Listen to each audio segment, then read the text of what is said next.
Good morning students. Myself Manoj Chotia from Raghunath Vidyalaya Ratangarh. Welcome to your new class.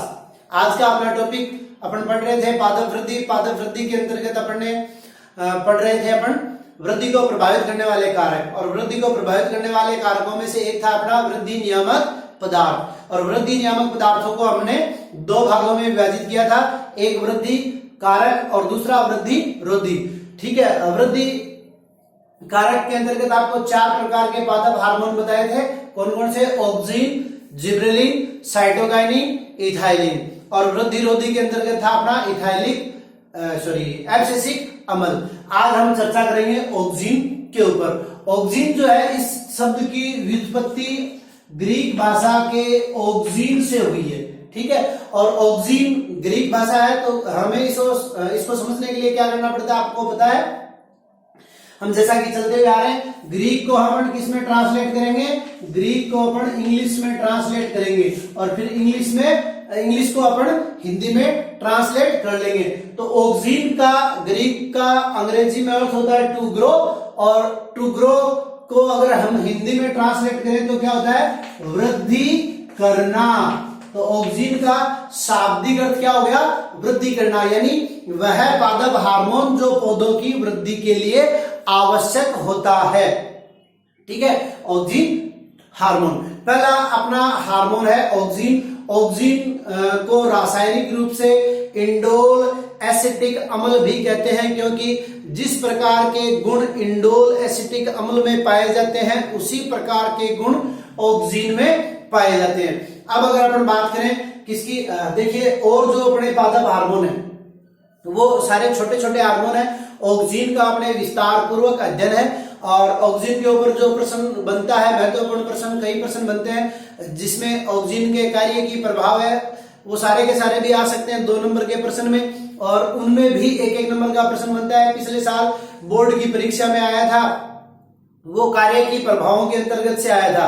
का एक तरफ तो दिए हुए थे कार्य की प्रभाव, और दूसरी तरफ दिए हुए थे पादप हार्मोन. तो कौन से पादप हार्मोन का कौन सा कार्य की प्रभाव है, उनके कॉलम को मिलान करना था. 2 नंबर का प्रश्न था, बहुत ही इजी सा प्रश्न. वो 2 नंबर यो मानो आप फ्री के ही थे.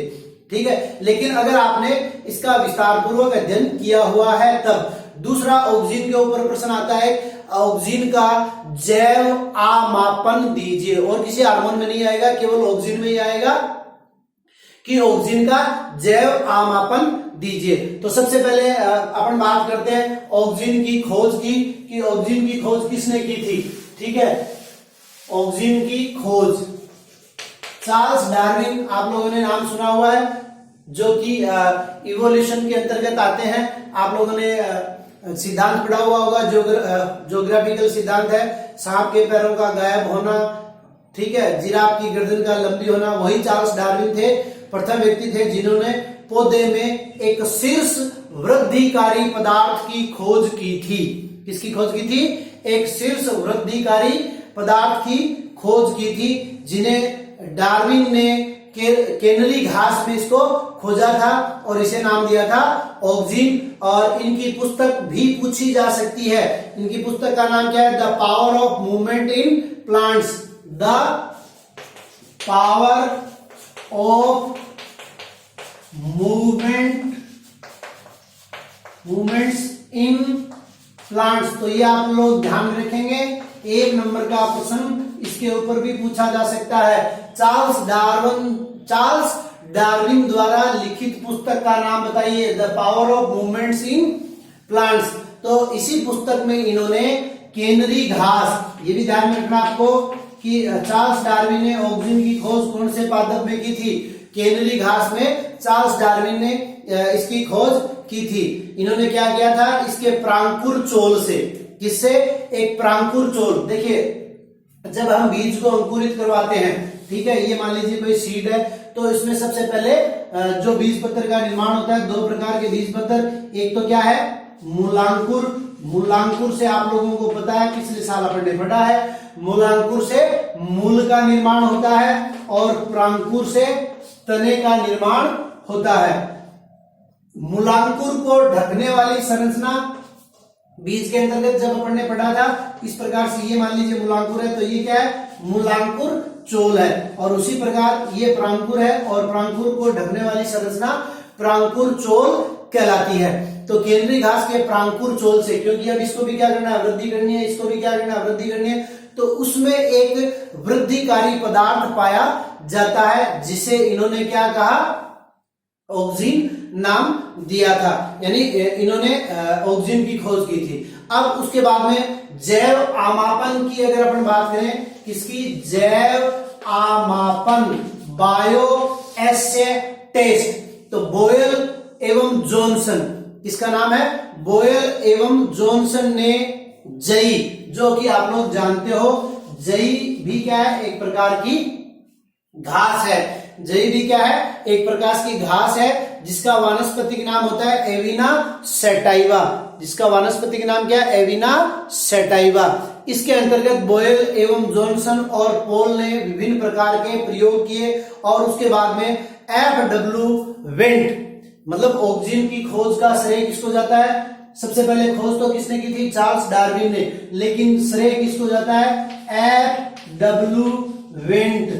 FW वेंट ने इसकी खोज की थी। और सबसे पहले मैं आपको बता दूं, ये भी आपको ध्यान में रखना है कि सबसे पहले ऑक्सिन जो है मानव मूत्र से पृथक किया गया था। अब देखिए इसका जैव आमापन क्या है, तो बोयल एवं जॉनसन ने क्या प्रयोग किया वो मैं आपको प्रदर्शित कर रहा हूं, फिर FW वेंट ने क्या किया वो मैं आपको चित्रानुसार बता रहा हूं या समझा रहा हूं।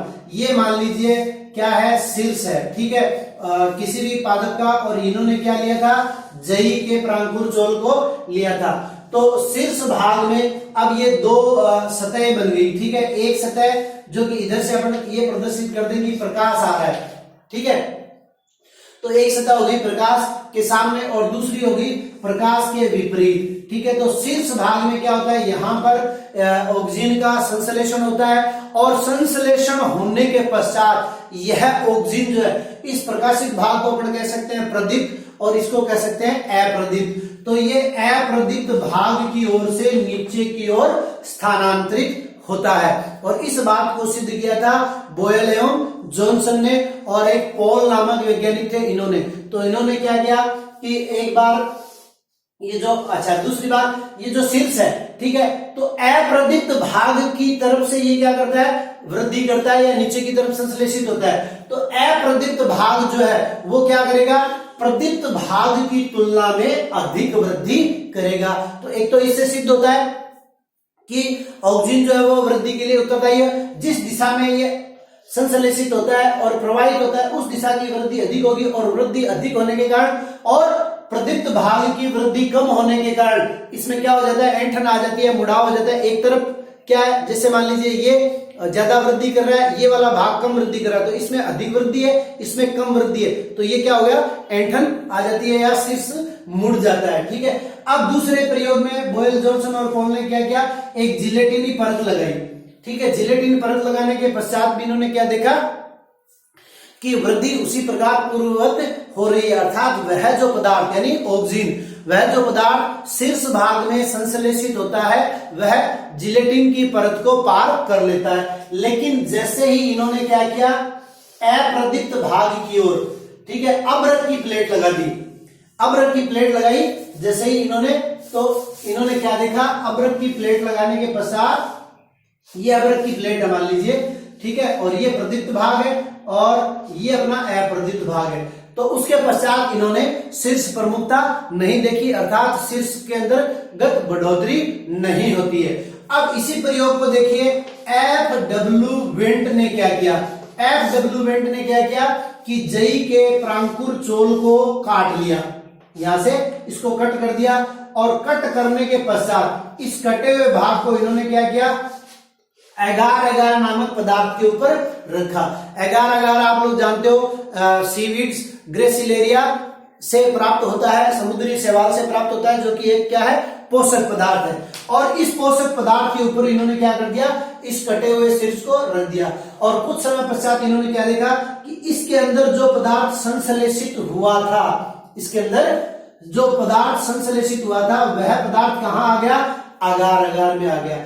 अब यह अगार अगार का टुकड़ा जब इन्होंने इस कटे हुए शीर्ष के ऊपर रखा तो इन्होंने क्या पाया कि इस शीर्ष में क्या होने लगती है, वृद्धि होने लगती है, यानी ये शीर्ष जो है पुनः क्या करने लगता है, वृद्धि करने लगता है। अर्थात अगार अगार से ये पदार्थ किसमें चला गया, प्रवाह वाले भाग में चला गया। और इसे ही FW वेंट ने क्या कहा, ऑक्सीजन नाम दिया।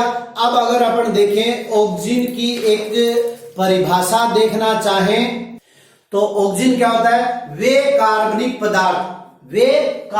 पदार्थ जो 0.01, ये अपने को याद रखना है, वे कार्बनिक पदार्थ जो 0.01 मोलर से कम सांद्रता में परोह के विवर्धन को प्रेरित करते हैं, ऑक्सीजन कहलाते हैं। अर्थात परोह की वृद्धि में योगदान देते हैं और जिनकी कितनी आवश्यकता होती है, 0.01 मोलर सांद्रता से कम की भी जिनको आवश्यकता होती है। तो मैंने आपको बताया था एक प्रकार से क्या है, पादप हार्मोन जो है वो अपने विटामिन की तरह है, यानी विटामिन हमारे लिए आवश्यक है, उनकी कमी से विभिन्न प्रकार के रोग हो जाते हैं, लेकिन क्या होता है, इनकी बहुत ही कम मात्रा की अपने को आवश्यकता होती है। अब देखिए अपना अगला टॉपिक है ऑक्सीजन की रासायनिक प्रकृति।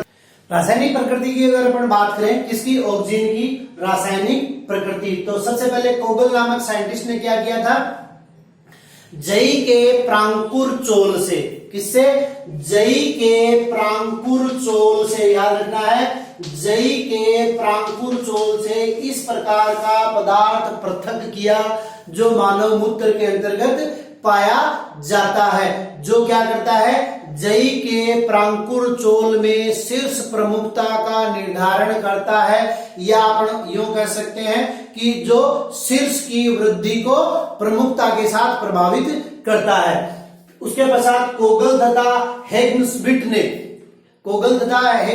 ने इसे हेटेरो ऑक्सीजन, हेटेरो ऑक्सीजन नाम दिया, जो कि प्राकृतिक रूप से क्या होता है, इंडोल 3 एसिटिक अम्ल होता है। अगर इसका रासायनिक सूत्र देखें जो कि कोगल तथा हेगनस्मिथ ने दिया था, C18H32O5, और अगर हेटेरो ऑक्सीजन का रासायनिक सूत्र देखें तो C10H9 और O2, जो कि प्राकृतिक रूप से क्या है, इंडोल 3 एसिटिक एसिड है। अब ऑक्सीजन दो रूपों में पाया जाता है, एक तो प्राकृतिक रूप में जिसको हम हेटेरो ऑक्सीजन कहते हैं, और दूसरा क्या है, संश्लिष्ट ऑक्सीजन, सिंथेटिक, यानी जो कृत्रिम रूप से ऑक्सीजन तैयार किए गए हैं। तो ये आप लोगों को नाम याद रखने हैं, इन नाम के ऊपर प्रश्न पूछे जा सकते हैं, पर्टिकुलर की इनके पूरे नाम क्या है। तो सबसे पहला है IAA, indole 3 acetic acid, IBA, indole 3 butyric acid, IAA indole acetic acid, IBA indole butyric acid या indole 3 butyric acid, NAA naphthalene acetic acid, 2,4-D two four dichlorophenoxy acetic acid, और 2,4,5-T 2,4,5-ट्राइक्लोरोफिनॉक्सी एसिटिक एसिड।